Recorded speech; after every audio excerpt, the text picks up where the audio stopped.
And let's bring in our national security experts to weigh in on where things stand with the potential of a minerals deal between the United States and Ukraine.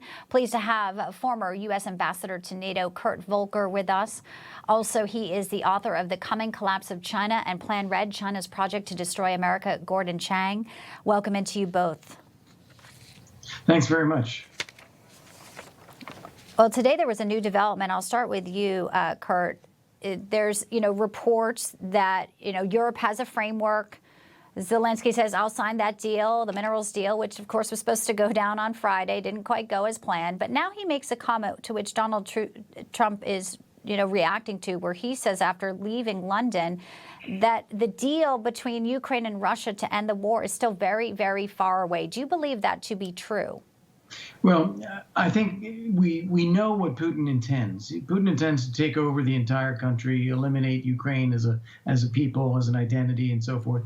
We've seen no indication from Putin otherwise. So we know where he stands.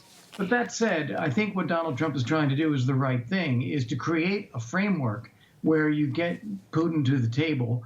Ukraine wants peace and is willing to make peace. And so you can turn a little pressure on the Putin at that point. But you have to get there first. Well, Donald Trump reacting to that, probably not a great statement to have made in terms of a show of strength. What are they thinking? Well, there's a lot of thought about what Europe's plan will be as well, Gordon. And, as China, our adversary, watches as well, the Financial Post has a piece out saying it's Europe's nightmare to have to fight Putin without the United States.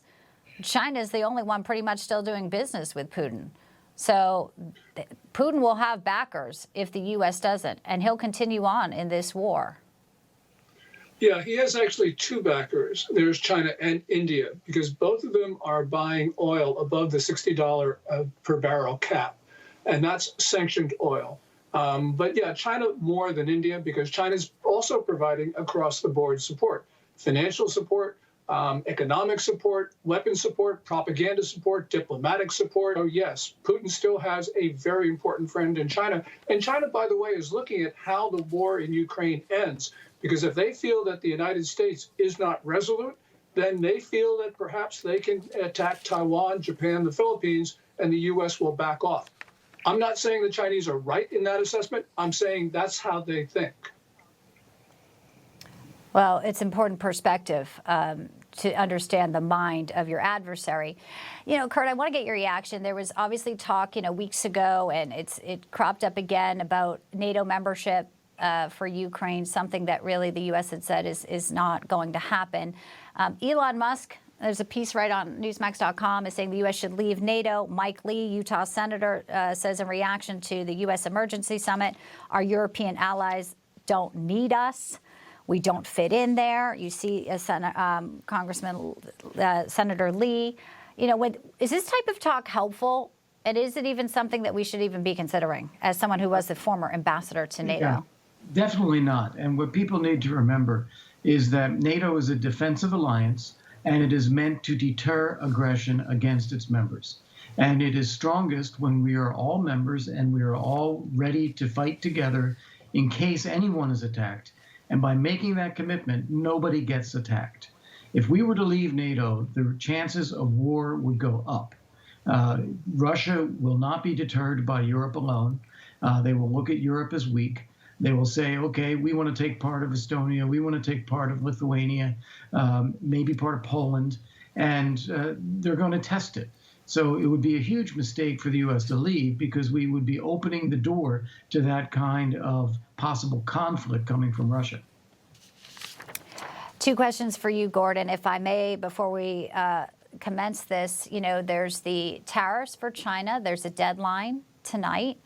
There's also a really big announcement, maybe in 5 minutes, where Donald Trump is going to announce that Taiwan semiconductor manufacturing will make chip plants here in the United States, $100 billion investment. It's critical, something that, gives us a lot of power and leverage, and that can't be good news to President Xi.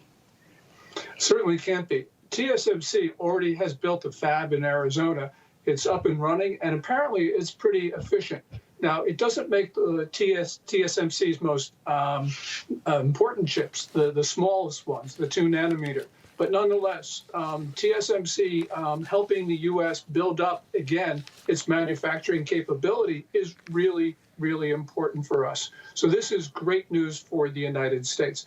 And by the way, if we were to leave NATO, China would become much more influential in Europe, and I don't see how that helps the U.S. at all. Also, China is very influential in Canada, and we do not need China's military presence just north of our borders. So leaving NATO would have all sorts of consequences that we have yet to contemplate.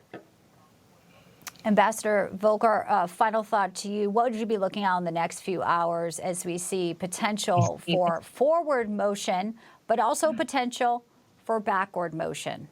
Yeah, well, you're absolutely right to be talking about hours rather than days or weeks because events are moving so fast.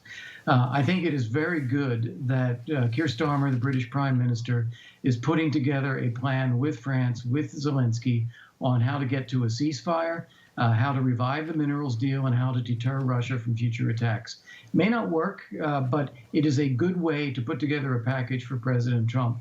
And I'd like to see us get back on track with all of this, getting the U.S., Europe, and Ukraine on the same page again by the end of the week, if we can do it. Well, we'll watch. As you said, it is moving very quickly. We're following it moment by moment. Kurt Volker, Gordon Chang, a pleasure. Thank you for your analysis today.